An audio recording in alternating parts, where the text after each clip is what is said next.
Now, get ready to talk hockey. Streaming from the Oilers Live Studio. Subscribe or follow today. Hey, it's Michael here from Oilers Live with another Mega Thread Monday, starting a little bit later today, but we've got Mr. Mike Dursa to lead us. Fix the jersey there, man. Pull that stuff down. Let's get that. There we go. There we go. We got to look respectable here. Show that A. What's that A stand for on there? All day apples. All day apples, yeah. How's it going, Mike? It's going all right. Yeah, good. You know, on Saturday, I took a little tour around that mall in Edmonton, and I found something that just perked me right up. And did you use the what? Tell us about it. What was there? There was ice in the arena. Nice. And did you go for a skate? No, we're not there yet, but there was ice there. There was ice, but no skate. Yeah. Well, I guess that's all right. Yeah, that's all right. It's I mean, it's I did. I was going to talk about this with Luchansky, Stripes, when he gets on board, but I have now had a couple of invites for a couple of different leagues and quite interested in the formats they're going to do. So we'll talk about that at Rip the Ref time at 9:30. Little teaser, huh? Yeah. I see we got Stats Guy Bob watching right now. Yeah. How's the elbow, Bob? Hope it's all right. For those that don't know, Stats Guy Bob dislocated his elbow.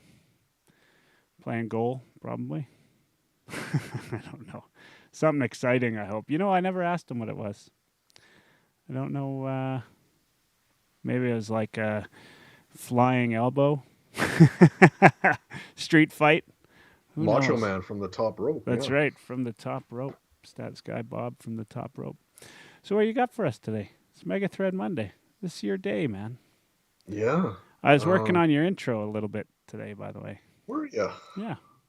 It's nothing too fancy, but kind of neat. Well, you know, remember the kid that, Noah's friend Ethan there?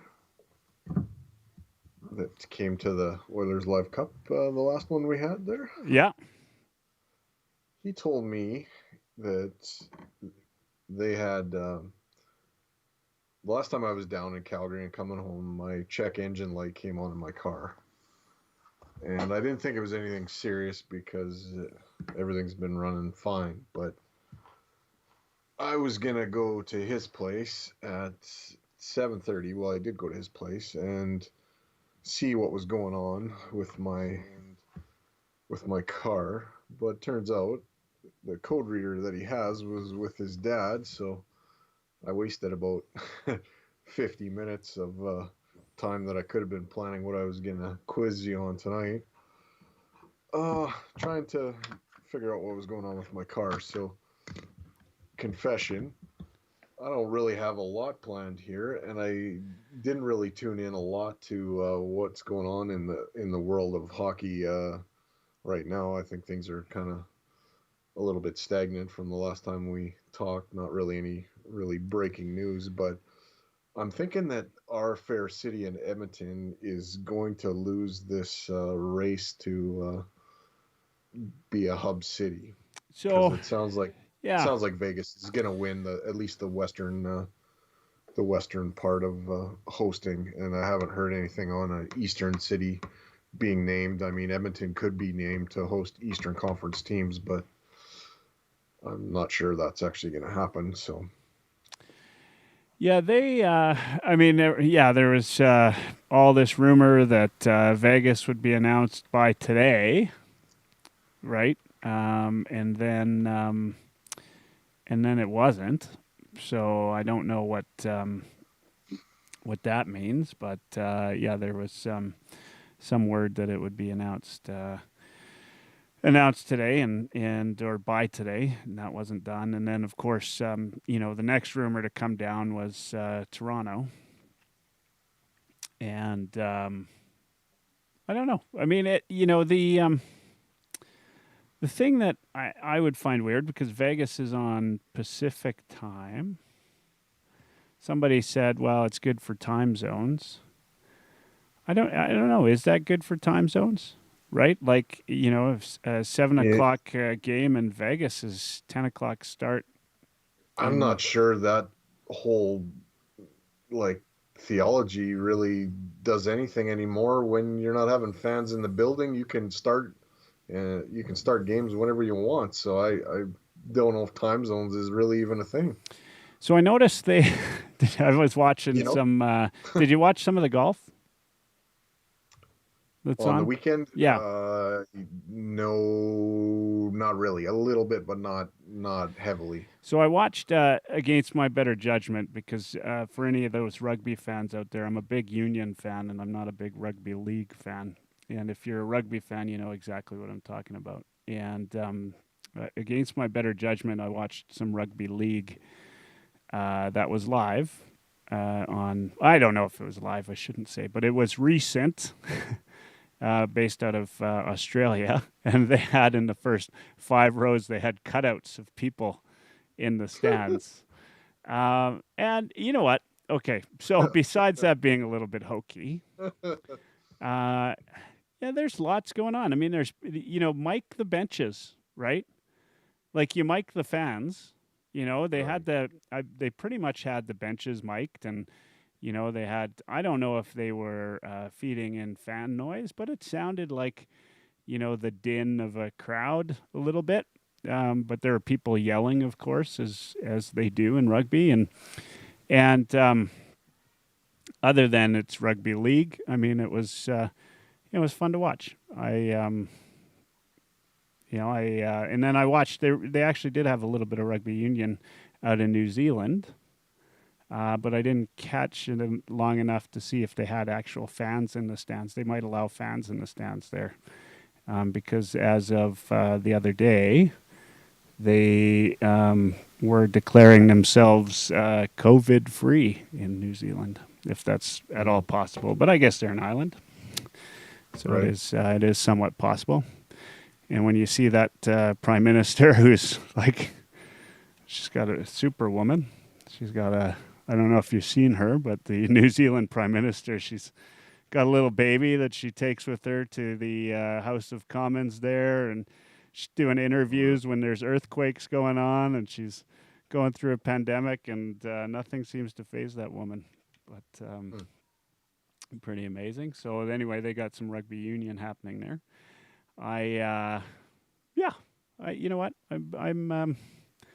I'm hopeful. I'm hopeful for what the game's going to look like. I don't know if they're going to do the cutouts. The fan cutouts were a little bit. I don't know. It seemed a little bit much. You bring that up, and I think it was like, I think Korean baseball has still been going on, Yeah. but instead of cardboard cutout fans, like of people, Yeah. they had SpongeBob characters as fans in the seats. Nice. And I just, I tweeted on that it was just like a Flames game. Yeah. A bunch of characters in the seats. That's right. Yeah, I don't know. I mean, I'll be happy to watch the game. I mean, you don't watch the game for the fans anyway. I mean, you watch it to watch the hockey. It still remains the only question that I have is, what about all the stuff after the whistle? And if they're not allowed after the whistle to skirmish, which I haven't heard anything more about the rules of the game, but if they're not allowed to skirmish after the whistle, is it going to affect the game, like how we view the game? We might not even notice, right? I don't know. I kind of think if everybody makes it through their testing and protocols, they won't change anything. Yeah, I think the same. Of course, now we're getting all sorts of people that are right, that are going through. Wasn't there a Boston Bruin player? Is the NHL the only one that's not announcing who who's tested positive? Like, I think the NBA is announcing, or is that still at the? naming names. I think that's kind of now sort of being kept on the down low Yeah. after Rudy Gobert kind of got blasted for. Yeah. Yeah. Fair enough. Yeah. A lot of people say we shouldn't even worry about hockey and that. I think we need to worry about some semblance of normal, right? I And mean, so I'd love to at some see. point, Yeah. this either becomes a new reality, or we have to kind of get back to living life. Um, I kind of agree with what George was telling us. You can't live in fear, and you can't run from this forever. Yeah, no, I'm with you. I'm with you. I mean, you have to take the necessary precautions. But I want them to Yeah, get back on the ice. I think it's important that we get hockey back or something back. Agree or disagree, but it would be nice. It'd be nice just to have something to take us away. Something. From a selfish point of view, it'd be nice to have something to podcast about again. you know, we're yeah. not quite at the stage where we're doing the Nielsen thing where we're drafting sandwiches yet, but we're not on every day either, so we can take little tidbits. Voting finished today for the awards, and MVP, troll MVP, Greg Wyshynski again. Yeah, yeah, This guy, yeah. who I still have no idea who he is. Apparently, he's on Pacific time, though. I figured that out today because every now and again he runs by my Twitter. Somebody retweets something he said, or um, but that guy's really got it in for Edmonton, and I think it's become this thing where the fans have made him hate the Oilers because because he keeps trolling us, and now it's kind of a battle. But to me, he ceases to be, an unbiased opinion on the game. Right? I He's everything but unbiased. I'm not 100% sure how old he is, but he's I believe he's based out of New Jersey actually. He was a big Taylor Hall guy, and he dunked on us for Shirley gifting the Devils Taylor Hall. But I think his axe to grind with Edmonton kind of goes back to when Gretzky kind of made fun of them Mickey Mouse organization. I think there's a bit of that with him.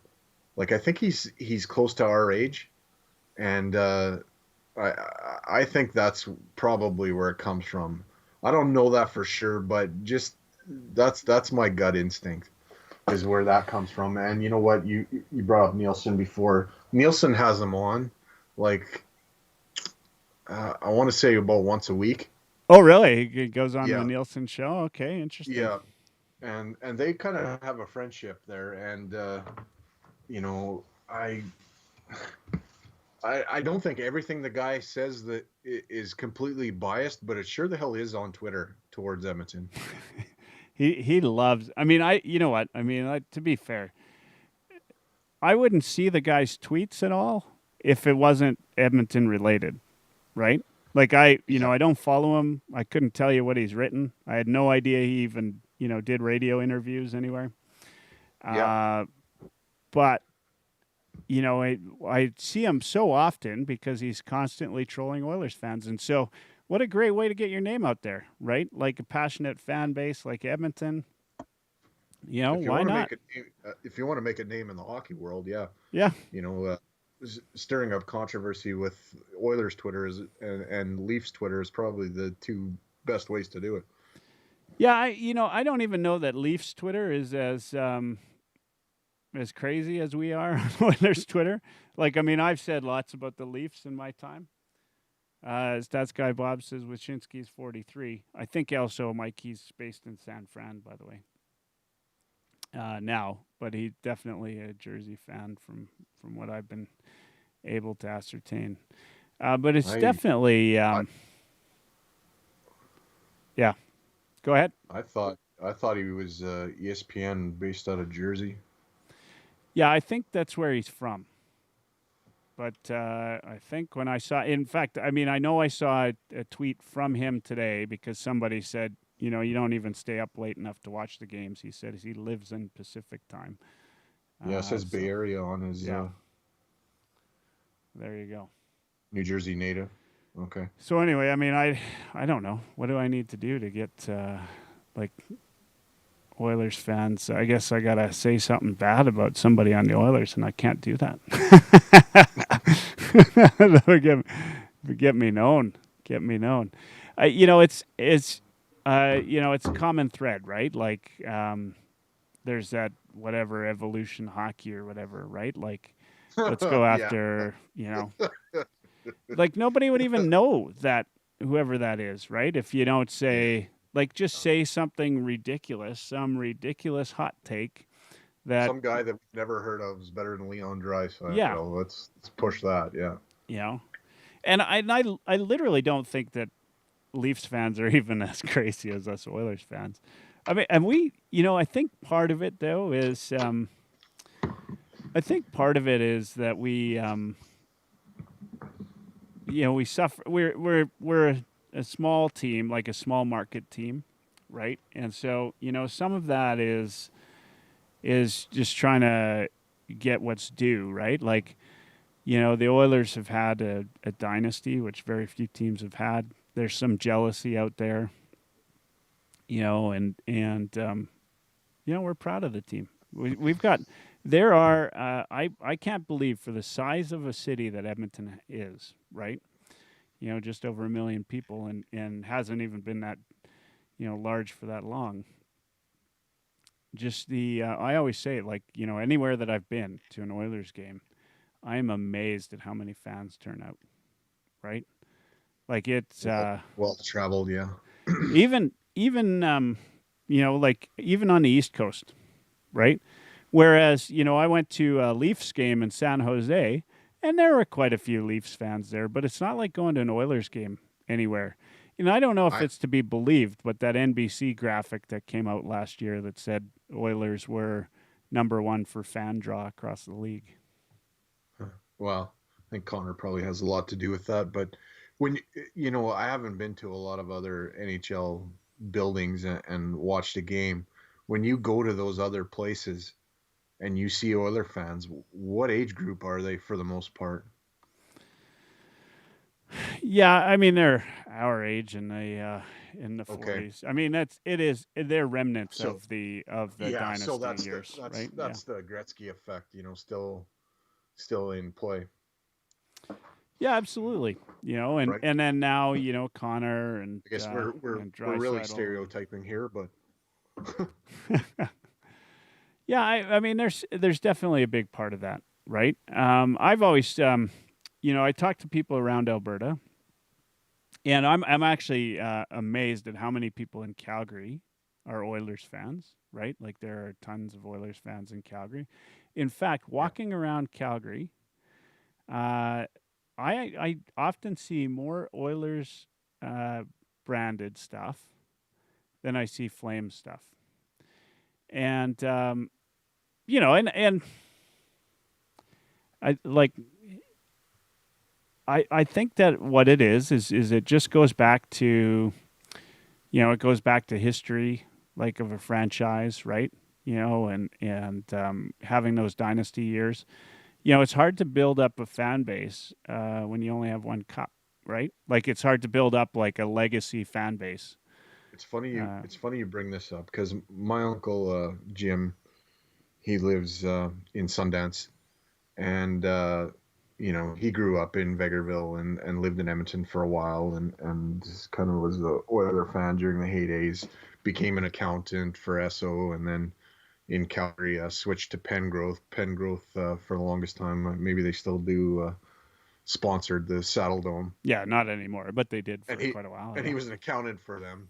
And you know, when the new arena talks in Calgary started coming up, he I think when he was going to retire, brought up the joke that the reason that you know, Calgary couldn't get an arena built is because one franchise refused to set up inside the building. And you know what one that was? No. Second cup. Oh yeah, coffee. yeah, okay, yeah. The old second cup, sure. That's right. Yeah, yeah. No, I mean, it is. It's tough, right? Like, I think you look at. It's obvious where teams like Montreal and Toronto get their fans from, right? Like that's. It's like anything. I mean, you grow up. There's a lot of Oilers fans in Calgary that, were born here, that became Oilers fans because their parents were Oilers fans from the Right. glory days. And I've met people in. I always thought that as soon as you got south of Red Deer, that the fan base would be all Flames fans. It's actually Right. not true. I've talked to a lot of people like in Lethbridge and elsewhere, and they say, outside of Calgary, most people in Alberta are Oilers fans. And it's just a legacy from, the glory years. And you typically will find that the people that were Flames fans were just, they hated the Oilers for being so good, right? Like it was that, that contrarian type of philosophy that you would, you dislike a team because they're the same reason, you like any type of, you dislike a dynasty of any sort because you just want to see somebody else win for a change. Yeah. Although That's I, a lot. you know, That's a lot of what happens here in Grand Prairie. Is that if somebody's a Flames fan here, it's because back in the day when the Oilers were winning, they wanted to cheer against that. It's the only reason. They never liked Calgary before, but when Edmonton was having success, they wanted to root against that. yeah, yeah, and you know what I mean. Everybody to their own, but at the end of the day, right? Like to go back to Wyshynski, right? I mean that's worked well for the guy. In fact, it worked well for Evolution, whatever. I don't Evolve hockey. evolve hockey. Yeah, see, that's Yeah.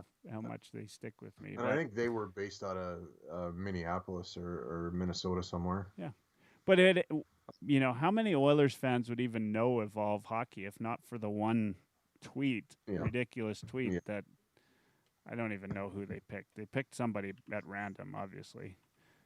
And we're all pretty much mutually blocked by that account for laughing at them.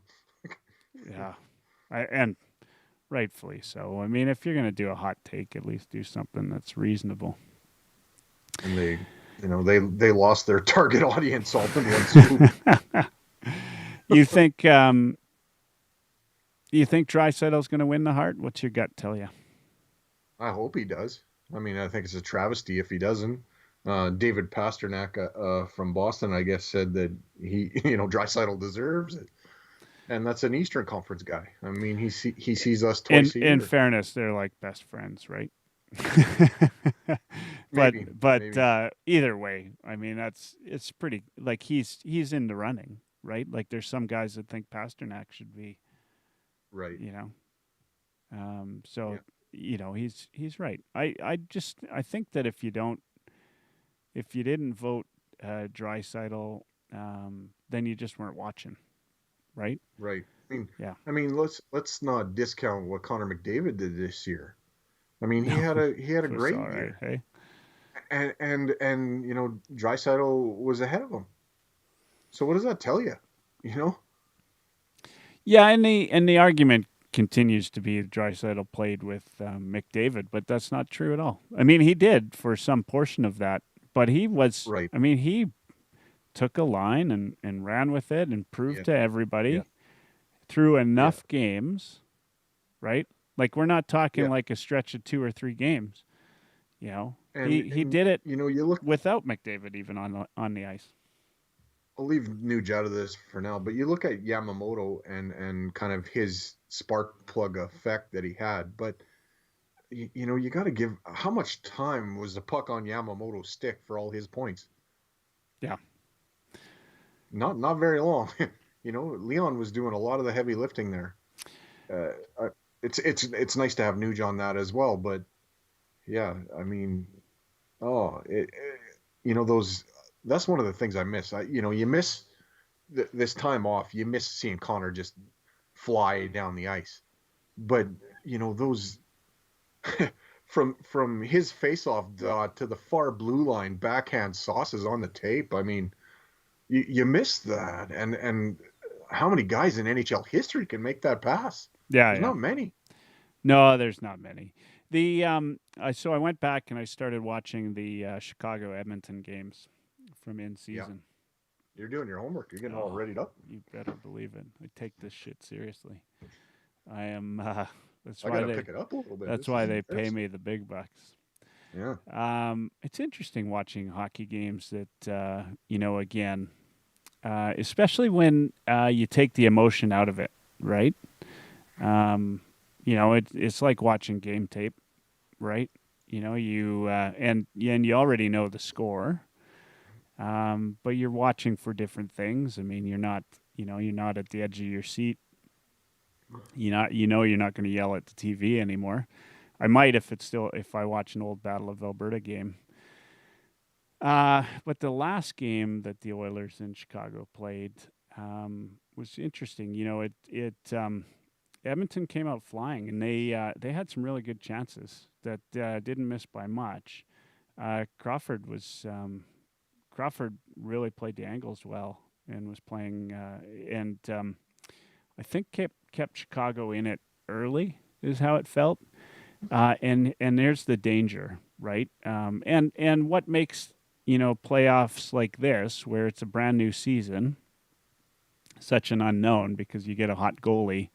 Could take you all the way. Well, and that could be said about any playoffs, not just this year, but this is really, one of those years where, it's gonna, who knows what, right? Like how they could even, get odds on this in Vegas. I would be surprised. Like, how do you know, right? Everybody's coming in as a brand new team. It's a bit of a crapshoot for sure. Yeah, and so, but to see, the Oilers were sort of stumped early on in that game, and they could have been. It could have been a a 3-0 Oilers game, and would have been. And you know how that changes the outlook, right? But instead, what happened was Chicago, and you've played enough hockey, you know what it's like. Your goalie's in there, and I hate to say too many great things about a goalie, understanding that Bob's watching, but you get a hot goalie and it really kind of revs you up, right? And that's really what happened in that game. And Chicago ended up going up 3-0, right? And the Oilers battled back, and they came back, and it ended up being a 4-3 game.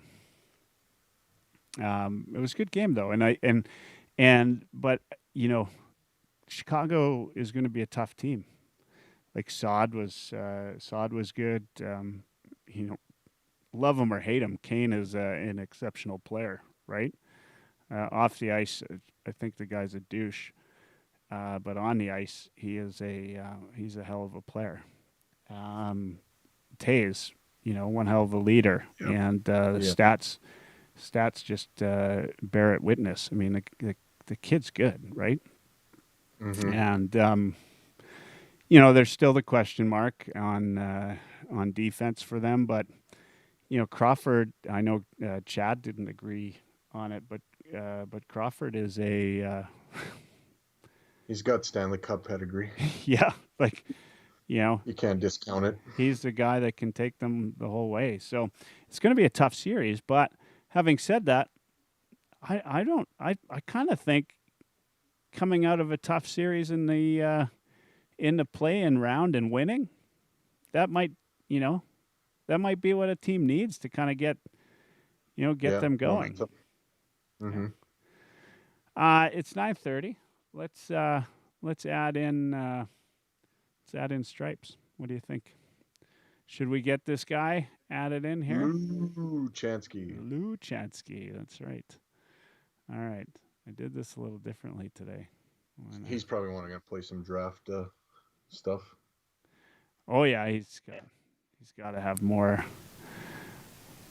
See if he answers the call today. Oh, he's already there. Look at that guy. Look at that. Oh man, you guys have got your Maybe back. whistle that fast, eh? All reliable. Old reliable. That's not what we're going with. That's old reliable. You We've think got I'd you be guys. faster blowing a whistle or pushing the electronic whistle button? Oh, is that the electronic whistle right there? No, Oh. this is just regular. That's Old Faithful there. Have the guys over at CCRHL been in touch with you yet? So there was big news this week. Okay. The CCRHL is running a abbreviated summer season. They're taking registrations. They're getting all ready to go. The province, obviously, the province loosened some stuff and said it's okay. Now they have to wait for the city of Edmonton. Yeah. They had a briefing on Thursday saying we're going to look at our arenas and figure out which ones we're going to open and staff and what we can do to clean. And so who knows? They're all at the mercy of that. There's not enough private rinks in Edmonton for them to rent enough ice.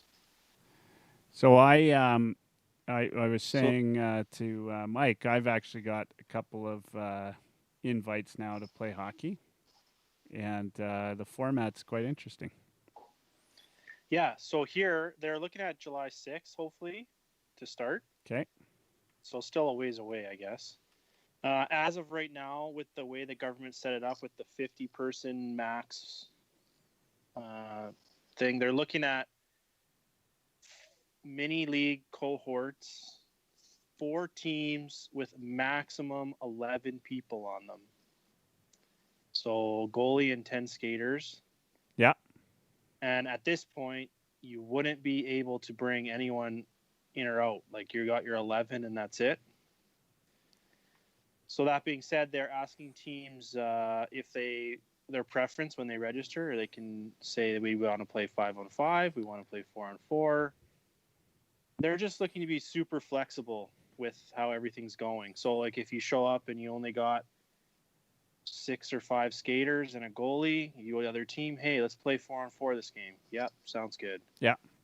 Like they're just trying to get guys out there, play some hockey, a little more competitive than just shinny, but nothing like they're not being so stringent as before, right? Like before it was like you have to have 6 players to start the game, otherwise it's a forfeit. Everyone, yeah, no one's playing. So yeah, that was the main hits on it. They didn't say anything about like I don't think the province I don't think there's any like real on the ice stuff that's going to be any different. Yeah, so there's no refs in masks and there's no this or that or electronic whistles or nothing like that. Yeah, that's exactly how one of the leagues is doing it here. And so it's a mini league, right? So 4 teams max and 12 players per team. So you would and then there's going to be 1 ref and 1 timekeeper. And so that's so you're gonna get the same ref for all your games. Yeah. 1 ref, 1 timekeeper. So I'll be in trouble. That Stripes will have figured out all my tricks. If you get a penalty, you don't go to the box. You stay on your bench, but your team plays shorthanded. Okay. Before each game, you decide. Yeah, you agree on the format: 5-on-5, 4-on-4, 3-on-3. Yeah. So same there. And that's really it. And there's no spares. Like you have your 12 players, right? And and so you're probably better off having 12 players where 2 guys can play net, right? So that you always have a goalie. And like Jason is he's the director, CEO, whatever you want to call him. He said like they're trying to be very agile. So I mean, like by July 6th, there could be a whole new set of rules. Yeah, fair enough. We're still 2-3 weeks out from that. So he said, maybe by that time it'll be 75, and we can up the rosters or add a team or whatever. And they said, if you got a bunch of guys and you want to put in 2 or 3 teams, all your buddies that are 11, and they want to play against each other, like they're gonna do everything they can to put people where they want to be, kind of thing. Yeah, no, But I it sounds mean, like it they makes have sense. a lot of response. Like, I think he was saying about maybe 75% of the teams that were originally signed up for summer are wanting to continue. Some are not, but I think they've got lots of new teams that want in. Because I don't know anything about the other leagues in Edmonton. There's a couple other major ones. I don't know what they're doing, if they're trying to run a shortened season or if they're just going to wait till September. I don't know. So, sounds like it's back. It's back. No electronic whistle. I'm disappointed. Disappointed. Well, I'm not going to be reffing to start. Like, I had my back injury there. Like, that's like 2 months ago now. Yeah. My back's better, but my nerve, sciatic nerve, and it goes down into your foot, down the side of your leg. Yeah. So something in my back is still, or disc or something, is still pushing on this nerve, and so like half my right foot, the right half of my right foot, is still numb. A little bit. So I'm still kind of, I have a limp a little bit and stuff. Like, I'm not still back. So we call that a strut on the Oilers Live stream. Strut now, yeah. I got a little bit of a strut. Some people say it's a limp, but I call it a strut. So I asked Jason, I asked the guy if I could just maybe time keep, because I did do that a couple summers ago when I had my broken hand. So I know how to do it. Yeah. And he said, yeah, you could get me in a few games doing that. And I don't know, to be completely honest, if I wasn't injured, I don't know if I'd really jump back on the ice anyways right now, just because of my home situation. And yeah, no, that makes sense. it's just a situation that I don't have to put myself into. I would feel more comfortable in the time keep box because you really don't have to interact with anyone. Well, are they doing like a penalty? Will you go into the box, or the same as this other league? He didn't address that specifically. That wasn't a specific question either asked. I don't know for sure. In my understanding, and I'll have to read the rules again, my understanding actually is if you get a penalty, you can still play. And I think they're doing Your team just that. plays shorthanded. Yeah, I think they're doing that because of the low rosters, right? So, you'd expect that you have, if you only got 5 guys show up, right, that you can get out there and play anyway. Now, I'm not 100% sure on that. That's kind of how I read it. But still, if you get 3 penalties in a game, they're tossing you, which never happens to me. Never. Never been tossed. They had like a Zoom call or whatever last Friday.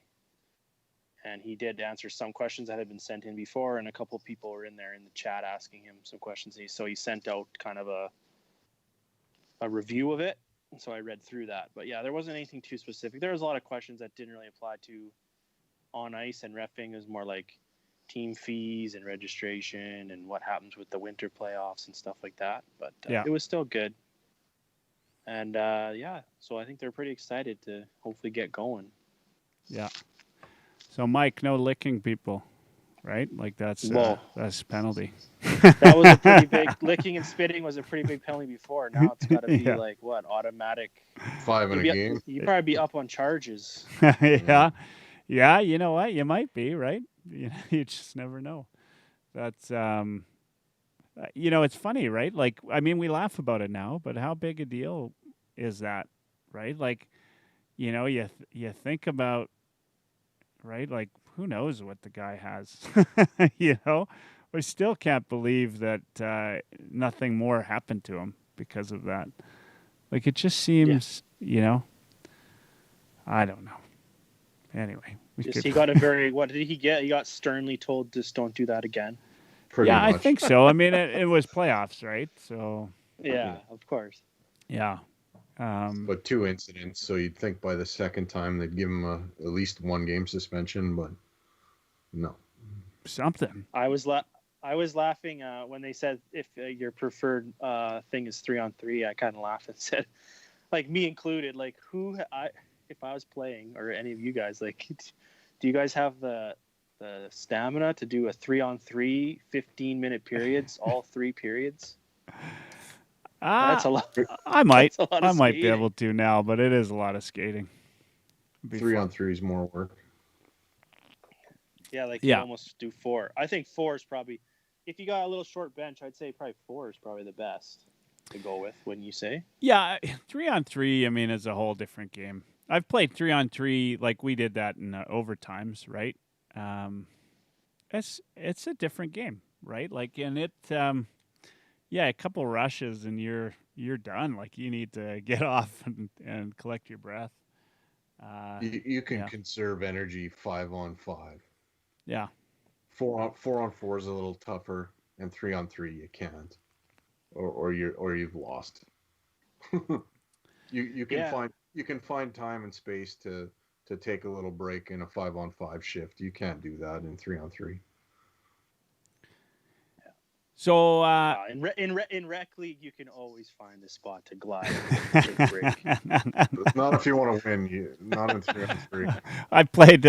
My team played a playoff game 2 years ago where we only had 5 guys and a goalie, and where we had to. We played basically one guy would take the back end and rest, and just rotate out.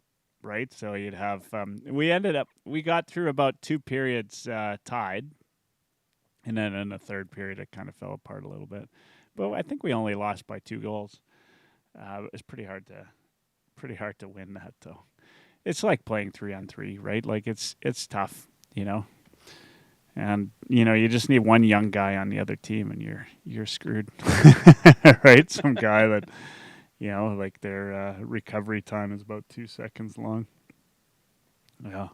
Yeah, and I think they had 11 roster spots, 4 teams, and I think he's thinking he wants to put 4 referees and 2 timekeepers. Yeah, because it's got to be a pod of 50 total, right? Like that's the yeah. He's hoping that by July 6th he might be able to talk with the officials and stuff, and maybe he might be able to be a little more flexible with timekeepers and referees, maybe, because that's kind of a scheduling nightmare for him. He doesn't really have enough full referees to only use 4 for 4 teams. You know what I mean? Yeah. So like, he's not going to have enough. Like and the refs can and would do more games a month than just those 4 teams. So I think he's hoping by the time they start, it might be able to move some guys around, at least, and especially timekeepers. He's not, because they're kind of removed from the ice completely. So yeah, I think he might be able to convince they can maybe put the refs in 2 different cohort leagues. I think he was saying he just needs a way. They really need to be able to show and track who goes with who in case there's some kind of issue or outbreak or whatever you want to call it. Then they can give the information to the official government or whoever. Like, these are the 4 teams. These are the guys' names. These are the refs that ref with them. Like, yeah, just all needs to be trackable. Yeah, and he's a pretty organized guy. He's got lots of spreadsheets and everything else. So I have no doubt that he's working hard on that for sure. Does he know his hockey? I mean, maybe we should have him on the pod sometime. You should have him. He plays in the league. Yeah. He played in the league for quite a while. I don't know how long. No, that's his name's Jason. A couple years ago, they had. Oh, sorry. That's Jason. Jason, yeah. Yeah. They had a couple years ago. They had a guy that did his job. He decided he didn't want to. He wanted to try something different or move on, I guess. Yeah. And so Dan Myers, the owner of the league, he brought on Jason to kind of learn and do it, and he's been doing it for a year or 2, and now he's the man in charge. So, and it's been pretty good. And who runs the CCRHL Twitter account? Is that Dan or Jason? Do you know? I'm not sure. That's a mystery. It's a mystery. We'll have to have the. But I can definitely, if you want me to, I can text him, or I can give him. Yeah, find out. Let's have him on. Let's have him on the pod. We'll talk a little rec hockey because we're starving for hockey. I know. You have to say only good things about me when he's on. Yeah, I've been talking up the league in a positive light. Well, I know whoever runs the CCRHL Twitter account watches sometimes, tunes in. a fair bit and has commented once in a while, and yeah. Well, then it's not me because I don't. I'm not watching. Yeah, the Oilers. well, yeah. We know refs can't multitask anyway, so more than one yeah, account that'd be a little bit more than. I loved your best of clips that you posted the other day. Oh yeah, I have 3 now. It's, Always waiting for more. I'm just jotting little notes down here. you write the we'll time find them down. after. Write the time down. I've got a guest announcement to make. So, and I told Mike about this. So, I want you guys to go. This is your job. Your action is to go on to YouTube and watch a video called Shark Mindset. And it's got about 3.1 million views. And the fellow's name is, I better get this right because it's Walter Bond. And actually, what's kind of interesting is Walter played ball in Dallas with Popeye Jones, who is also the father of Seth and Caleb Jones. So kind of interesting there. But Walter Bond is going to be on the show, and Shark Mindset is one of their more viewed motivational speeches that's on YouTube, and of course, it's got a sports theme to it because he did play professional ball. Now he's a motivational speaker.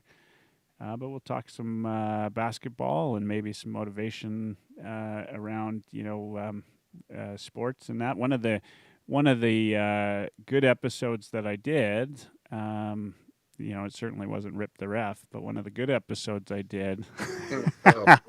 Oh man, no, it was that's a pretty big shot. That's right. I enjoy Rip the Ref. Of course, I enjoy that. One of the good episodes though that I had was Strudwick, and I think that I labeled that. I mean, he I can't remember who he said, but like the equipment manager said the janitor had more fights than him or something like that. That told him, I'd have to go back and listen. It's been a couple of years now, but Strudwick wasn't always a pugilist, and so playing junior, and so he was trying to figure out what he needed to do to kind of make it to that next level, and that was that's what he had to do, right? He had to be an enforcer and play big heavy hockey, right? And so I love these types of sporting stories, right? And while most of us that are here talking today are far too old to make a run at playing pro hockey or pro anything, it's still interesting to kind of hear. And a lot of us have kids and that, and relay kind of what the true sacrifice that some of these guys and women go through to make it to the next level, right, of whatever sport they're in. And it's I've talked to you. I don't know if I talked to you, Brett, about the fellow that I was cycling with that was a paraplegic, and he had he was an Olympic athlete at one time, and he got hit by a truck, and then over his name actually is funny because his name's it's hard to forget. His name's John McClane, but look him up. I mean, he's got this amazing story, and he basically came back through an experimental type of procedure. He's able to now ride an able-bodied bike, and I rode about 180 miles with this guy. I want to say about a year ago at a pretty good clip. Like we weren't going slow, and I had trouble keeping up with him. And to meet a guy at that level, or we talked about. We talked with Caleb. He said, like one of the things the trainer tells him is you need to act like you belong there, right? And a lot of it's all about mindset. And so it'll be interesting to talk to this Walter Bond and sort of understand, the actual mindset it takes, and the mental side of being a professional athlete, how much different they are than, say, us professional beer leaguers, which I guess you can't be called professional if you don't get paid to play. But yeah, I've won a few scoring titles, let me tell you. I'm not, one day I'll make it. One day. I mean, it would be like, the guy, is it Bull Durham? He's got the minor league record for the most at bats or something most like that. Home runs. Most home runs. Yeah. It's the record that nobody wants because that means you've been in the minors for your whole career. Yeah. Yeah. I am. But that's for you're saying your mindset or like kind of like acting or knowing that you belong there, like for reffing. Like body language and how you look and act on the ice right from the beginning of the game can set the tone with players. Like if you look like shit out there and you're not really skating hard or don't look like you know what you're doing, like it doesn't matter which call you make, guys are going to be on you and disagreeing with you just over that. Even doesn't matter what the call is. So true. You see what he did there, Mike? He took it back to being a ref. He brought it all the way back to being a ref. See, that's like, good. And if you're out there and you look like you know what you're doing, and guys can respect you, like maybe a little more, like this guy might actually ref some hockey before. He's not just out here for $50. It's true. Crisp and right? confident in your calls, like even when I used to supervise kids and stuff, and they'd make offsides or no offside calls or whatever their call was, and they have this little wimpy washout, like. It's good, I think. Like, you try to bring up respect. How's that slap shot homework going?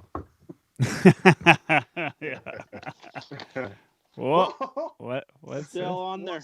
Oh, it's still on there. And the program, yeah, boy. Still on the list. Still, hey, it's on.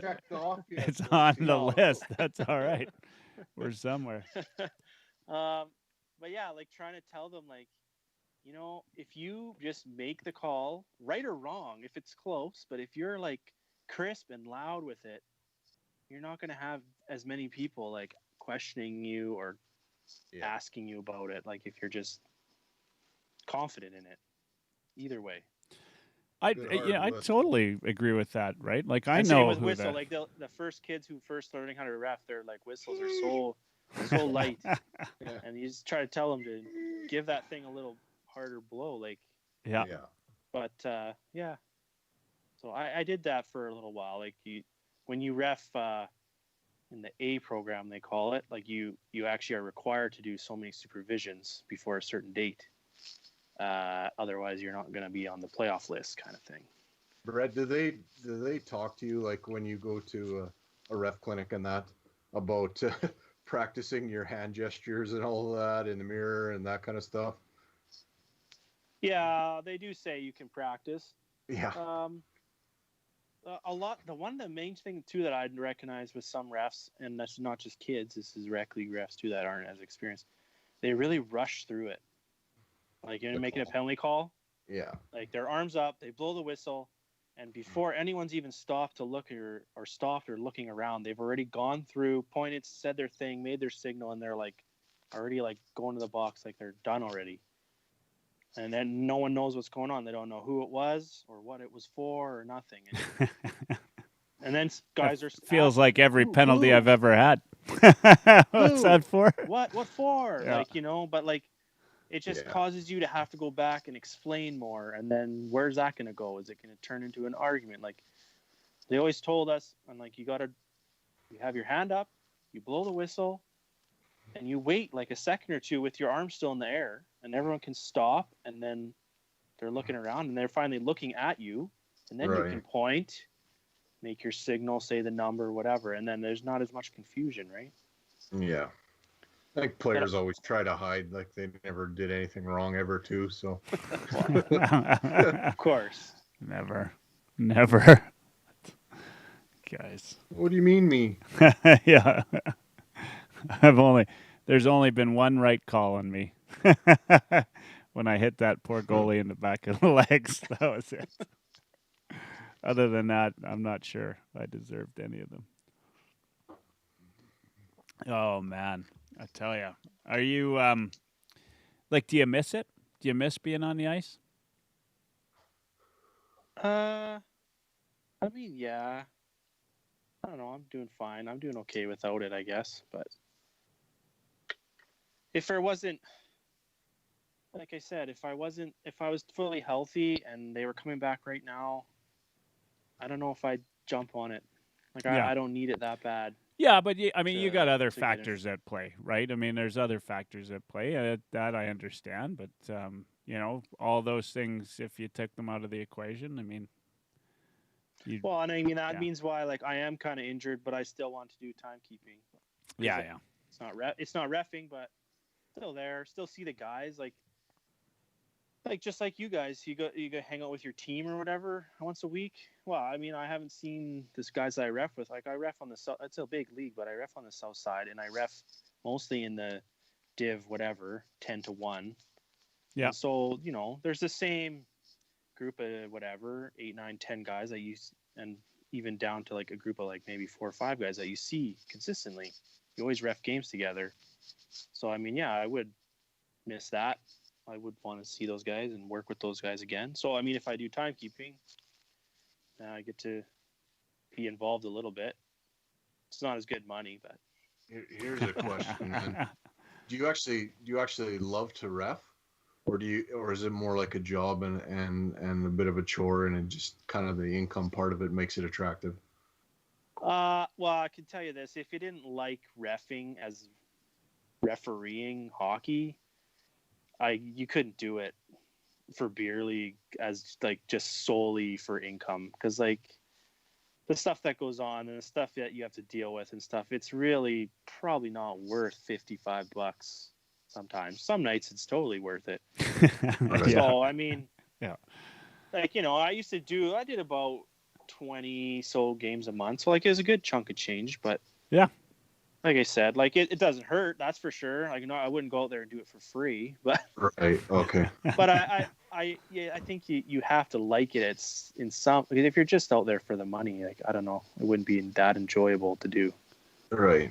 And like it does kind of sometimes it turns into a little bit of a chore. Like man, Jason's good at scheduling, because I kind of told him like, man, I can't do like 2 nights in a row. And if I do 3 nights in a row, like I'm getting up at 5:30. So like if you got that, you did 2 nights and now you're on your 3rd night in a row going till midnight, like you're kind of you're sitting around at the house at 9:30. You want to go to bed and you got to wait another half an hour just to leave your house to go to the rink. Yeah. That's when it kind of turns into like, oh man, I don't really want to go. But once you get there and start getting dressed and get out on the ice, then it's fine. But I try to keep it to like what's every the latest, other night or 2 what's nights the in a row. latest that games start in Edmonton? Depends on the league. Our league, mostly 10:30. Yeah, okay. 10:30 to midnight. There's the odd 10:45.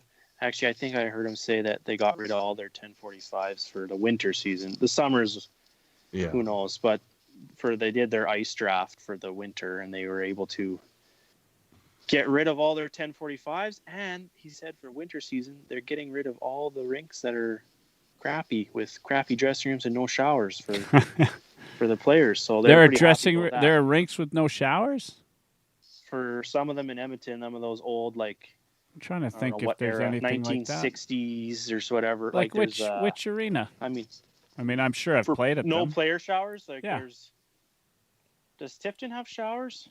I'm sure Tipton does. Well, there's like Westwood, Crestwood, Donnan, Michael Cameron. Donnan doesn't have showers? No. Jeez, I haven't played there for years. I think Oliver Arena has one crappy shower sure. in the entire room. Yeah. So like there's a bunch like that. So they were actually able to get rid of all their stuff there. So I think they had put out kind of the question to players and teams, and guys would most guys would sacrifice a little later times to be at a little bit better arenas with bigger dressing rooms and showers and all that kind of stuff. Plus, for summer, like I don't think they're going to open a lot of those little junky ones. Yeah, I mean, I have pretty much exhausted my hockey list, and I know a lot of guys that play hockey here. I mean, I did like text to everybody if they found ice, and there's maybe one or two rinks that will have ice right away. One of them's a small, like not a full size rink. It's like a small little practice rink, and I got to pay too much to get on there, so I don't want to get. I don't want to do Can that. I ask you, Mike, in Calgary, is it true that it's a little bit different than here in Edmonton? Like a lot of your rinks are not operated by the city of Calgary? Like they're private? That's a good question. I haven't played on a lot of the private rinks here. I've played on a couple, but there's a lot of city rinks here. Okay. Yeah, I don't know. I don't think it's much different. I'll tell you, the private rinks are not near as nice. Like the city rinks, they look after them. They've done a reasonably good job of updating them in recent years. But there are some. I shouldn't say they're all city rinks because if you consider the Y, like the YMCA, you consider those private rinks. They're building these Ys around Calgary, and they all have really nice rinks.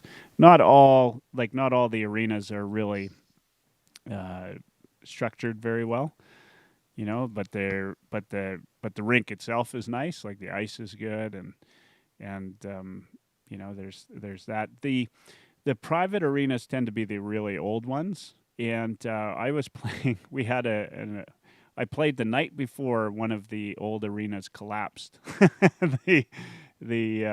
So I'm glad that it was this old arena we used to play every Sunday night, and it collapsed on a Monday.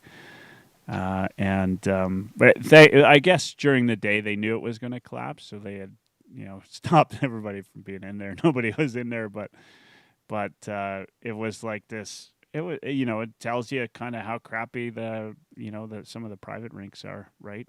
There's one rink.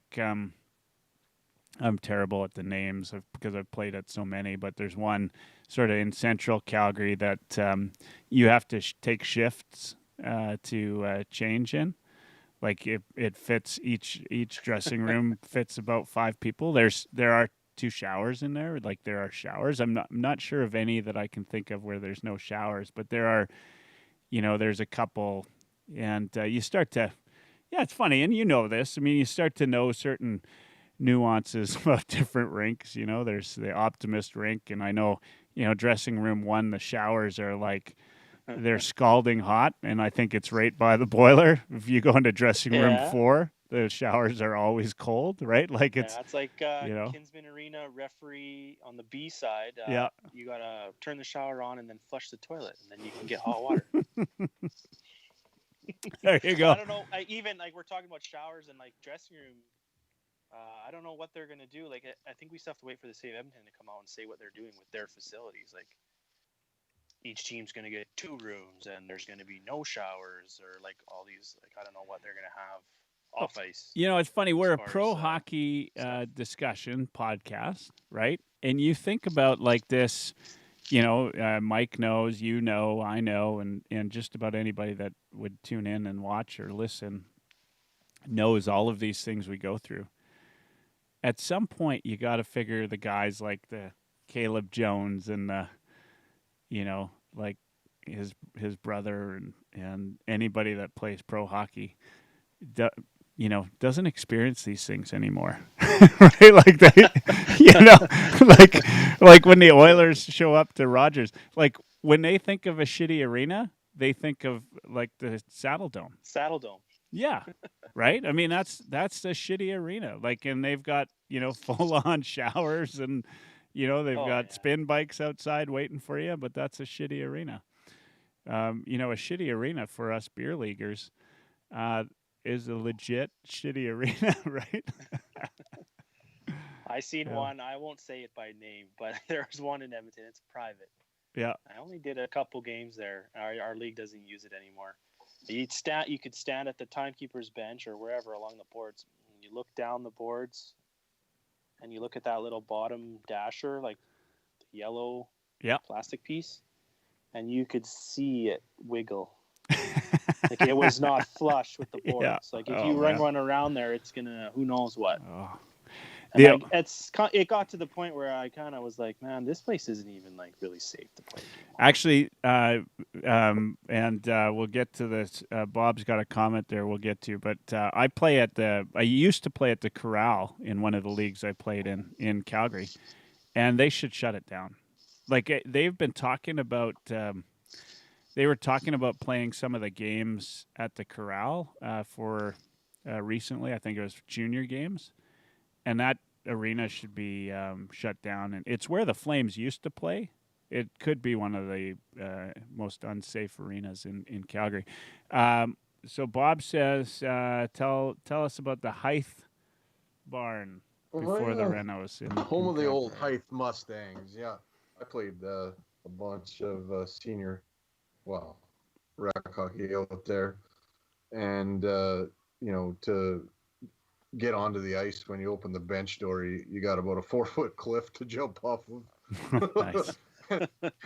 and the bench is higher to begin with. Like it's higher boards there, so that's one thing, and I think that's probably what Bob's wanting me to talk about. But there's a couple other arenas like in the neighborhood that were pretty fun back in the day too. There's a little town, probably about 25 minutes out of Grand Prairie. Like Hythe is about 40 minutes away.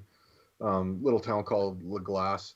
And you go to fill up your water bottle if you're in minor hockey, and you fill it up, and it looks orange. Oh, nice. Some of those that's a bit of an issue. old there. Quonsets, right? That were like freezing cold. 10 minutes from where I grew up is a town called Rycroft. The water is good, but if you get hit into the boards above the boards, instead of being glass, there used to be a brick wall. Oh man! Yeah, I might have had more concussions than what I know. Yeah, there's a few in Edmonton too that have that just dumb designs too. Like I know exactly what you're talking about with the step down, like a couple feet for some reason, and like there's ones where like the teams and the refs, everyone has to walk like basically through the friggin' lobby, and like up these stairs just to get to where they need to go. It's just like. I don't know why it was ever made like that. That old Rycroft arena, like back, our mutual friend Beeks there loves his Bon Jovi Living on a Prayer. Well, I remember they'd crank Living on a Prayer in the dressing room, but the dressing room was like above the ice, so you had to go up a staircase to get into the room. Oh, yeah. Yeah, I love that when the dressing rooms are like, it's a maze to get to them. Yeah.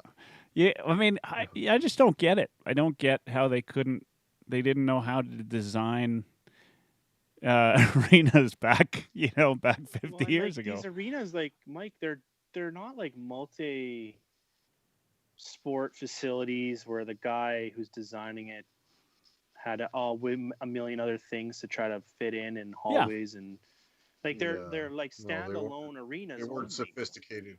Yeah. Yeah, I don't. But I mean, to that, those players, the players now, right? Like they would never know. I mean, the worst they would know is some of the barns that in the AHL, and those are still made for professional teams. A lot of times, like if you look at Bakersfield or something, they're still having major concerts there, and they're actual facilities meant to. Even for that matter, a lot of the junior barns are pretty nice now, right? Where the junior teams play, it's just not it's not the same as some of the stuff we're playing on. That's for sure.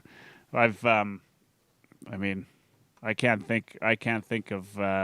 There's just so many bad arenas that I've played in over the years. And the one that came up was used to play at Father Bauer when I played KC hockey growing up. and they've since torn that down. That's how bad that one was. But it was freezing cold. I mean, playing kids hockey there, you'd be there at 6 a.m. and it could be. I mean, it sometimes, you'd be worried about getting frostbite, right? Like it was colder inside than it was outside. In fact, there's a arena that I play Monday night shinny hockey at that's like that here in Calgary still, and there's been a couple nights where you might as well be playing outside. The only the only difference is you're not having to clear the snow every 5 minutes, right? Like that's it can get. There was a rink. It's since been torn down here. I think I might have told this one before, but it was out kind of west of Edmonton. Back when I was a kid, it was like way on the outside, Winterburn Road. It was called Parkland. I think more recently it was called the Ice Box. Fitting name. Yeah. But I remember going there as a kid. We never played games, but we got practice ice there. And I just remember it was like such a dump, and the dressing room smelled like piss and beer probably. Yeah. And I remember it was so cold, like after the games, my dad or whatever would be helping take off my skates because I was little, and I can still remember like him warming up my toes by putting my feet in his armpit. And I can just remember the stinging because like you're out there practicing and they're like pretty numb, right? You don't really feel them. And then when they start to warm up again, like it was like painful. I can still remember that place, but it's just a field, flat rubble now, but same thing. Yeah, that height barn was notoriously cold. I remember minor hockey having the ITEX shield and not being able to see a thing because you could see your breath, but you could also fog up your shield real quick. Oh man, yeah. Those are it's fun. It's part of the fun of I the only thing I don't do much of, which I always want to get back into, and I know Mike, you do it, is get out to the ODR and play some outdoor. But I don't play a lot of outdoor anymore. Even the outdoor rinks now are a lot nicer. Like they're nicer than some of the the rinks we played on as kids. Like my it's funny, I don't get out very often, but I think I've said I know the Dallas Stars have come out here and played at our rink. We've had one other team, and I'm trying to remember, but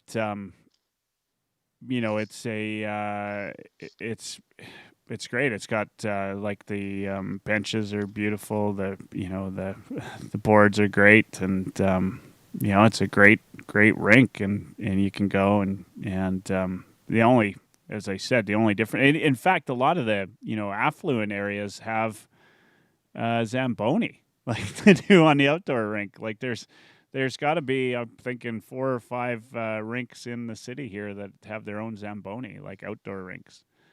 Yeah, I can think of one around kind of close to my place that does, but it's pretty lock and key. Like you got to be living in that neighborhood, and you got to be paying the HOA fees to get through the building through like around the fence to back in there. It's not just for anybody to come use. We used to have a little, like you'd have when you belong to the community association, a little like thing to put on your skate. You'd have to skate tag. Skate tag. Yeah, I haven't seen a skate tag in a while. I don't think we have them at our in our community, but do they still do that anywhere? I'm not sure if they do. I don't know. I haven't been part of that for a long time. Yeah, Mike, you play ODR. Sorry. Oh, I was saying Dursa plays, I think, a fair bit on the outdoor, don't you? Yeah, a fair bit. There's, Still skate tags? I really only have to go 2.5 blocks to an outdoor rink from home, so it's close. I've got no excuse. It's literally across the street from my place. Like, I can't even. It could be 40 below, and I'm still not cold by the time I get there. Like it is. But I've only skated there a few times. That's like the difference between, I don't know what kind of neighborhood you live in, Mike, but like I live in a newer subdivision. Like we've been here for 7 or 8 years, but like everywhere around here is pretty new, and they don't build like outdoor rinks in every neighborhood like in the old old subdivisions. Yeah. Like the closest one I can think of is this one in Chappelle Gardens. That's like, there's no way you're walking. You got to drive like, I don't know how many couple kilometers to get there. And it's one that you can't even get in if don't live there. And like, I don't even know where the next closest one would be. I'd drive like, I don't know how many kilometers north to like where my parents live on the other side of the freeway. Like there's not one in every rink, every neighborhood anymore. And if there is, half the time they're like really under lock and key. Oh yeah. Yeah. No, there's definitely, actually, I live in Calgary's oldest neighborhood, so it's no big surprise that we have that. I'm in a new place, but you must have bought your house when it was brand new then. That's it. Game. How do you do the game misconduct?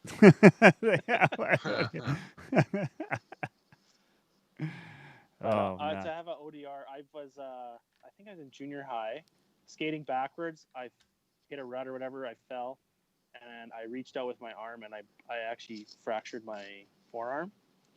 But this was the time when you didn't have cell phones, so I had to pick myself up, get my stuff off, walk home, and then I don't know the specifics, but I was not taken to a Medi-Center or a doctor that night. And I slept in my bed. You weren't your parents' favorite kid. That's the specifics on that one. I had a magazine splint made for myself. Nice. Yeah. I slept in my bed, and then I went in the next day and I got cast, and I had a cast for a while, but that's the ODR days nice. Before, when you didn't magazine have a cell phone splint. and you didn't get a car and you didn't get picked up and dropped off everywhere you went. Yeah. So, man, that's like, was there electricity? That's a long time ago. How old are you? Yeah, how old are you? A magazine splint. Oh, I love it. What magazine was it? Do you remember? Like magazines, like, Mad magazine or something? Curled up around your arm, and then like it's always a National Geographic. Oh yeah. Those are thick. Yeah. Sears catalog. That's awesome. I've never had a magazine splint. You gotta. Yeah. That. I think Mike, your parents were trying to tell you something there. I'd have to ask them why. Probably just because they didn't want to go in the night, and then it was already nighttime. Yeah. I'm dying for your mom to comment here anytime. Yeah, that's right. Yeah. There was Is she on? Is she on? We need we need to ask Mom Luchansky what happened. Maybe I'm remembering it wrong. I remember that other story wrong too. Yeah, you're getting a phone call as soon as this is done. That's right. Jeez. Oh man. I was gonna say, Mike, do you want to do the critically acclaimed Rip the Ref segment of Oilers Live discusses the Nielsen Show upcoming draft? What is the upcoming draft this week? It is a time machine sports moments draft. Ooh. And I don't have specific. I don't think they've. Okay, this one I like. I like this better than sandwiches. Sorry. This I like better than sandwiches. Sports related. So, yeah, I don't know if they haven't released like if there's any format or like the rules or anything, but I have 3 written down for myself. Well, I have one that's pretty recent, but as far as moments go, it was the Blue Jays Game 5 ALDS October 14th, 2015. That's the game with the Bautista bat flip home run. Yeah. And I kind of forgot how that inning went till I just rewatched. It was on a month ago or whatever on replay. And like the top half of that inning, I don't know if you remember, but it was like they had runners on and Russell Martin went to go throw the ball back to the pitcher. And he threw it, and it bounced off the batter who was just standing there, and it went to the side, and the Rangers ran in and scored. And then they like appealed it, and they reviewed it, and then they counted it, and then they reviewed it again, and then they still counted it, and then people were throwing beer and garbage on the field from the upper deck, and it was hitting babies in the crowd. There was a shot of a mom with a kid, and there was like crying, and like the whole top half of the inning, and then the whole bottom half, the Rangers made like 3 errors and then the home run. And that was the first visit to the playoffs since they won in like 1993. That's so right. It was like a huge moment. And then my other one is kind of an obvious one, but the Oilers 2006 Cup run to the finals. I don't know if you'll be able to draft that entire thing, or you got to be more specific. But, I mean, that's a pretty good one. I mean, like, I was 19 when that was happening, so that was a pretty good time for me. Jeez, I was only 18 at the time. My third one, and it's the oldest one, and it's probably not one that most people would pick. It's from October 5th, 2001. A young 14-year-old surveyor, Brett, was not a surveyor yet. It was Barry Bonds hits number 71. Oh. And for me, like, that was, I just still remember that. The chase since 98 was when McGuire set that. And, like, when I was 14 and stuff, like, I didn't know or care that they were on steroids or whatever. Like, it was just all really cool and exciting. And, like, you're watching every at-bat. And, like, didn't matter what game was actually on. They would always cut away for every time that guy was at the plate. And what I found most amazing about that season was, like, if I don't know the exact stats, but, like, you'd have to look it up, how many at-bats he had, how many walks, and how many intentional walks, and he still hit 71 home runs. Because, like, they would walk him unintentionally because they're just being super careful, or they'd even intentionally walk the guy without an open base. Like, I don't know. At the end of that, like, the end of that season, like, they might as well have walked him if it was the bases loaded. Like, it was just unreal. And so I remember that one from 2001. But I don't know. That's more of a selfish one. When are they doing this? I'd be interested to hear what they come Wednesday, up with. I believe.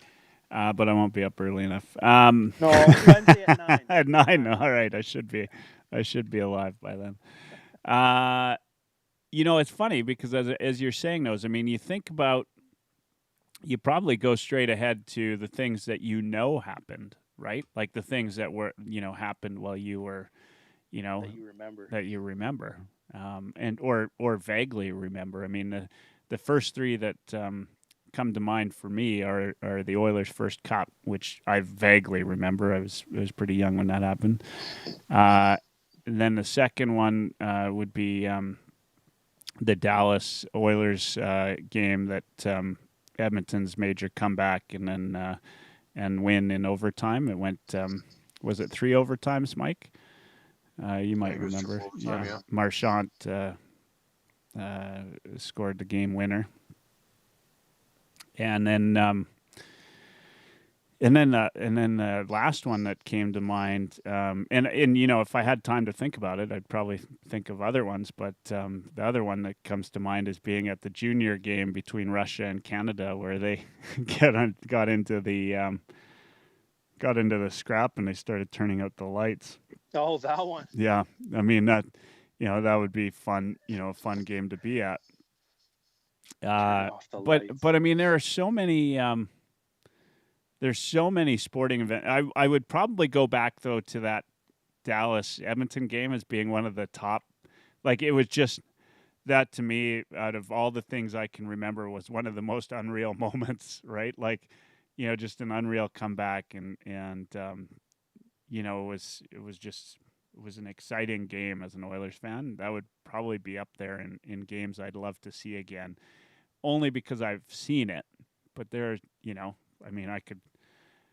probably, a dozen or so moments in time that would be amazing to go to. Any World Cup, right? Like, a big fan of the World Cup when it's played, the Rugby World Cup, anything like that. There's just so many, even just outside of hockey, but hockey-related sporting events. Those would be those are the first 3 that come to mind, and only because I know them and I think about them. But Mike, your thought? This is fun, man. I would, the Thrilla in Manila. Yeah. That would be something sweet to go back to. Absolutely. Yeah. Seeing Jesse Owens, triple gold in Nazi Germany. I think that would be pretty wild. UFC 1. Would you like to go to that, or UFC 1 or 2, right? Yeah. Hoist Gracie and Ken Shamrock. Yeah, you bet.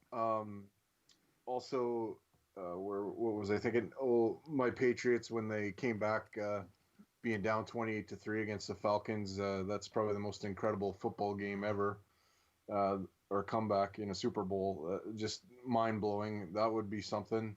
When it comes to Oilers, if I could go back in time to Game 7, 2006, and do what they did to Michael Jordan in Utah and give Marc-Andre Bergeron some tainted pizza so he couldn't play that night, we probably have 6 Stanley Cups. I don't know if there's a stipulation in the draft where you're going back, but you're not allowed to alter the space-time continuum. Have you not watched Back to the Future? Have you not watched Back to the Future, Mike?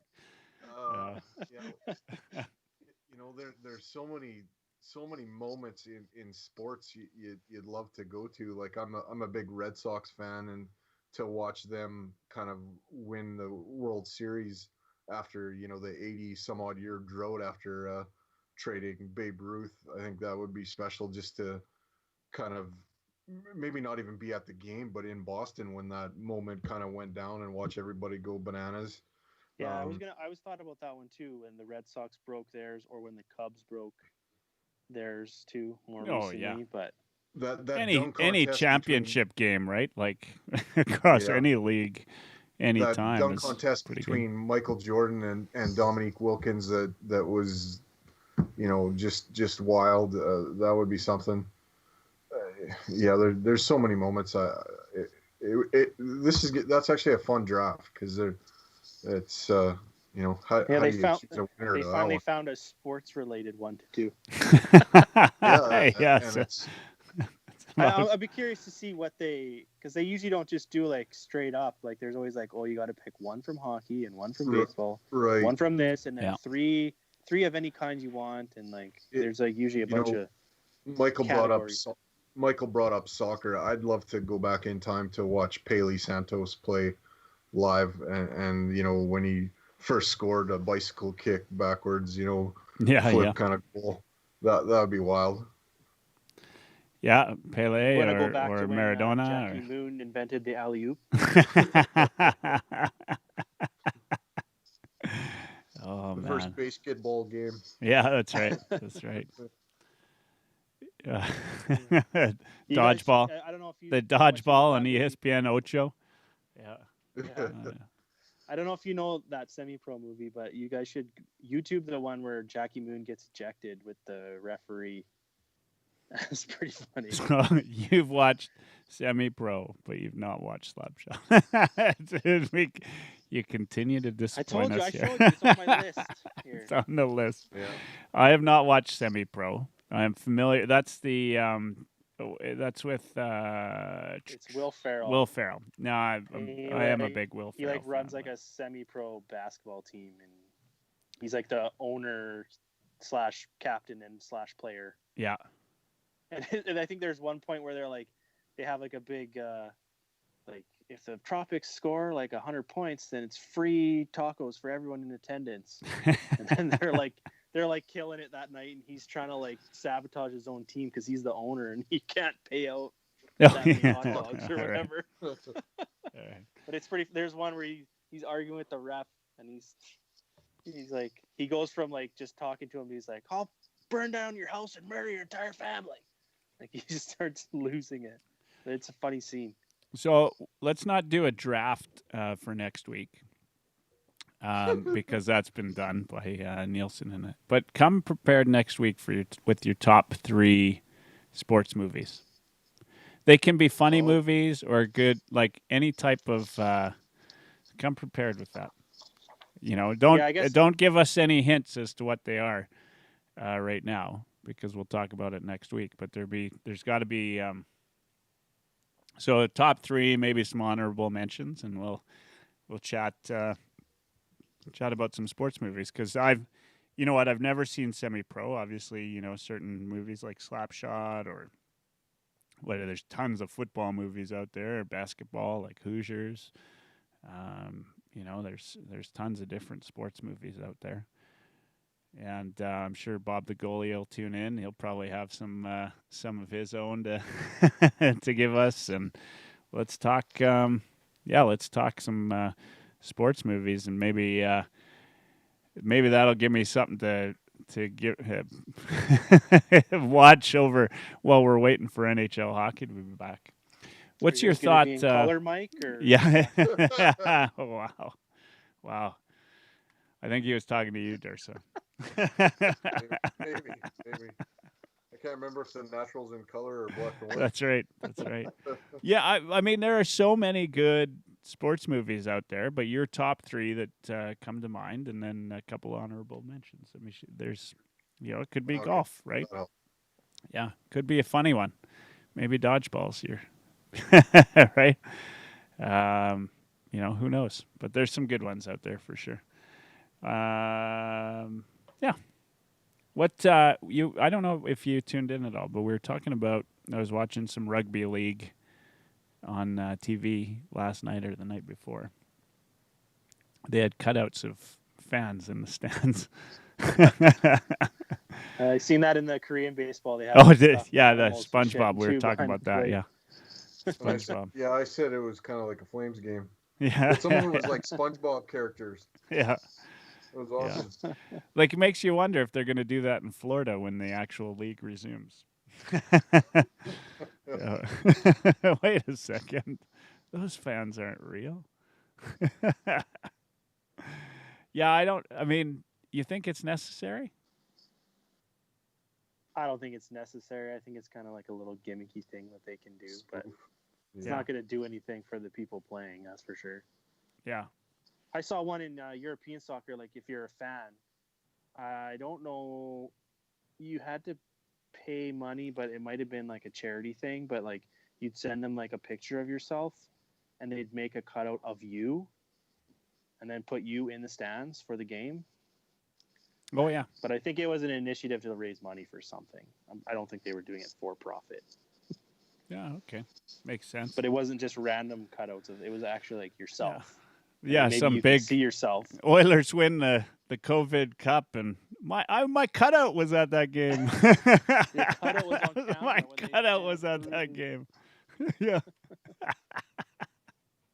Like, what's that?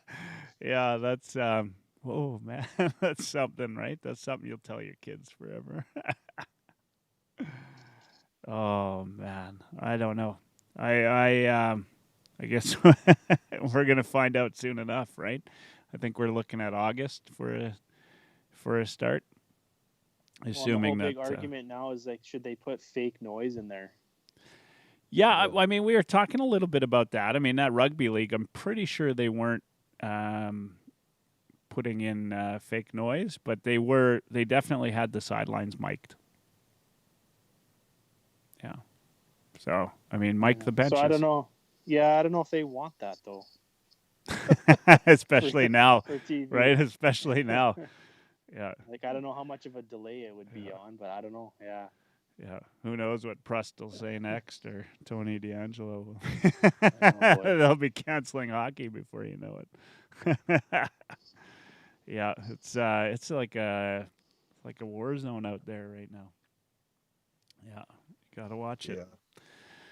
Yeah. Well, we'll see. Anyway, it's 10:30. We're gonna probably shut it down. I know 6 a.m. comes early. 6 o'clock or 5:15, buddy. 5:15. Like, man, I'm usually just falling asleep by then. It's crazy.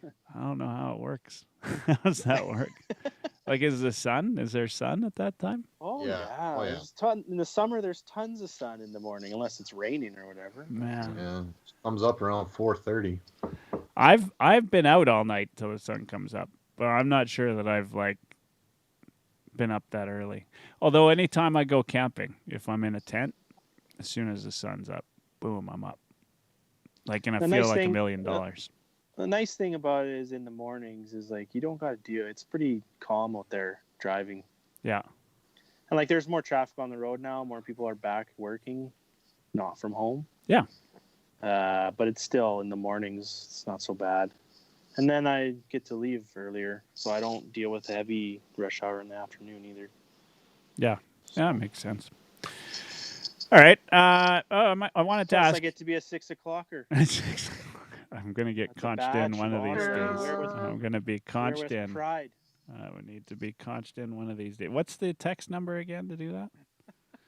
10, 10, 12, 12, 60. 10, 12, 60. All right. I'm Tough going one, to- yeah.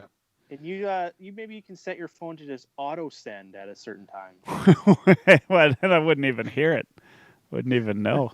But Oh, I I'll should. hear it. I'll tell I you. should just auto send it. Auto send it at 6:05. Yeah, 6:05. 60. It's got to be something like random, like 6:03, right? Otherwise, it seems to.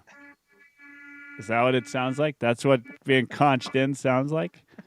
Kind of. I feel like I. So a couple things. One, are those new posters on the wall back there? McDavid and Draisaitl and that. Ooh, for me? Yeah, for you. Or are those always been there? Or I No, just those noticed been them? there. Oh, okay. First time he's All right. put his glasses on. I noticed the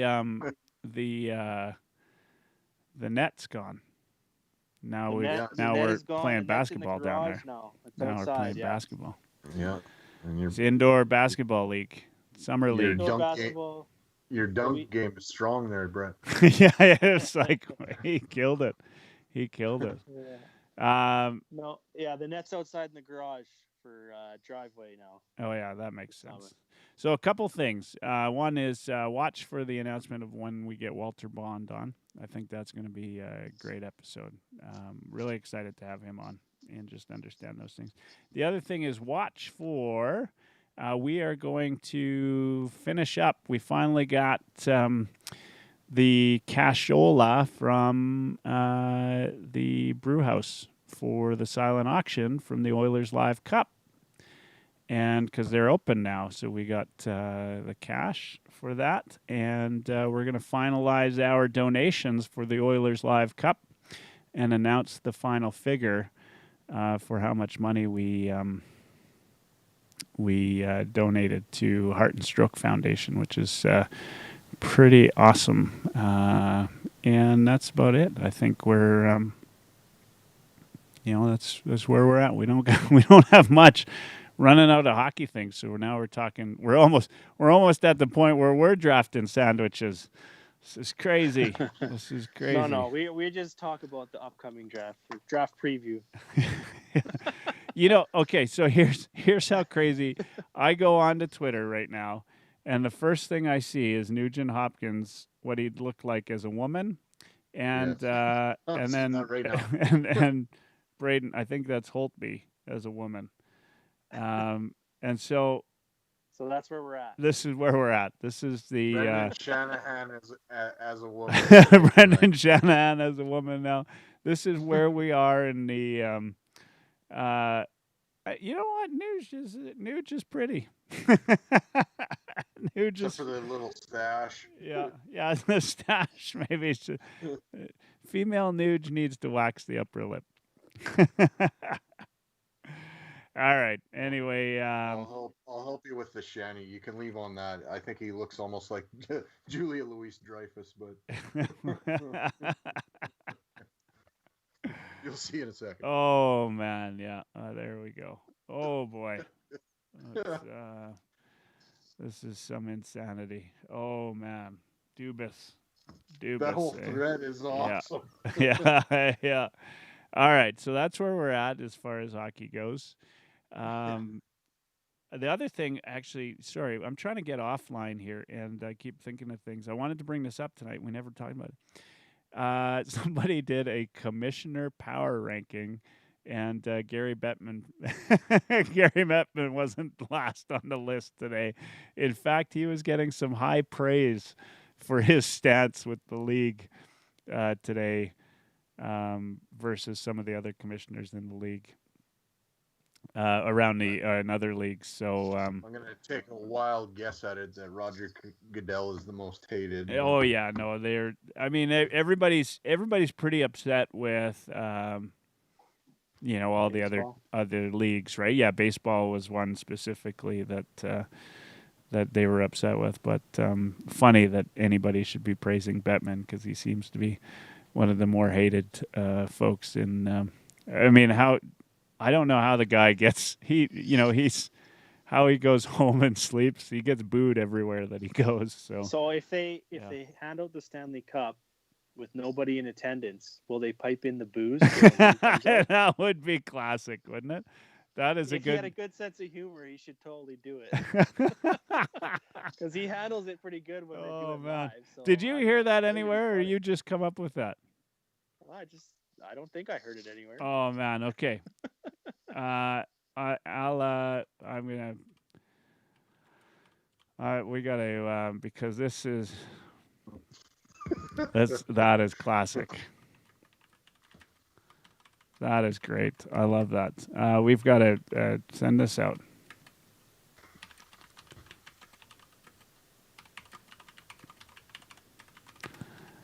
So it's double T, right? I think so. Yeah, I think so. T-T-M-A-N, I think.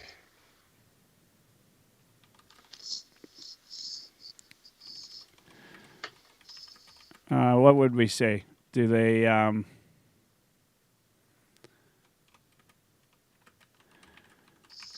Do they pipe in the booze and just like they do they the crowd noise?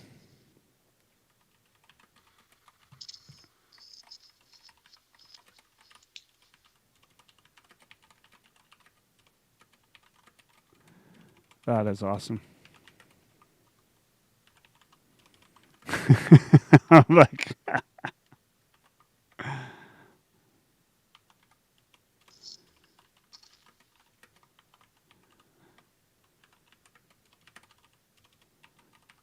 All right.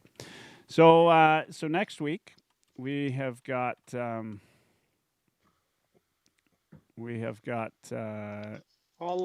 text Jason there. Yeah, see. let's I'm sure he would if he's available. I don't think he would say no, but tell him we want to talk rec hockey. He'll be happy to talk up what he's trying to get done this summer. So if we got a draft like your three, or well, not draft, I guess we're not doing a draft, but come up with your 3 favorite sports movies and 2 honorable mentions. You got to get on your homework there. I don't know if it's gonna make my top 5. Oh man! Well, I can't have all the same ones as you. Being that you've waited this long, I told you last week, like, hey, you haven't watched it for so long, and everyone tells you need to watch it, and then you just start not watching it out of spite, just to make a point. Yeah. Well. Yeah. I don't think everybody's told you to. Now watch we know. program, we know where we know that type of thinking is what led to him getting a magazine splint rather than just taking instead of a trip to the hospital. Instead of a trip to the cast. Mom, I got a magazine. That's right. Many centers are closed already tonight. We don't want to go to the hospital, so we'll just wait till the morning. Just sleep and don't move your arm. DIY project. I'll grab a magazine. I'll make one. Oh, that's awesome. No. Healed up nice. There's no complications. Yeah, he's still able to lift the lift the whistle up to his mouth. Still lift the whistle, yeah. I'll break a little secret. Slapshot won't make my top 3, but it probably makes the honorable mention list. See, it's not even top 3. Wow. That's because I'm stubborn, though. I just didn't like the ending of Slapshot. Yeah, interesting. That's where it turned south for me. Lost my appetite, but the 3/4 of that show is freaking hilarious. And if you don't see it, you have no reference to half of hockey. I'm not sure you should be allowed to be carded if you haven't seen it. Well, that's why I'm a ref. That's what I mean. You can't be carded. It's just that it's got to be mandatory viewing to understand what guys are doing to you out there. Figure it out. All right, guys. I think this is. We'll see you next week, Brett. Listen for the conch noise that comes out some point this week. Gonna be I'll spend an all-nighter. Yeah. Or if the conch comes through at 6:03, you're like, damn guy. he scheduled it. He Scheduled. Auto texted. All right. Everybody, have a good night. Any last words, guys? No? All right. Well, go. Probably if you no. text. If Michael texts now, Lieutenant Eric will get it at 4 a.m. and make sure he puts it on. That's That right. guy's up with Yeah. alerts too. Yeah, Michael, you can text anytime. You text at 1 a.m. when you're just going to bed. There you go. Oh, there's an idea. 1 a.m. Who goes to bed that early? All right, guys. Have a great night. Another fun night. I'll talk to you next week. Enjoy your evening, everybody. Okay. Thank you. See you guys. See ya.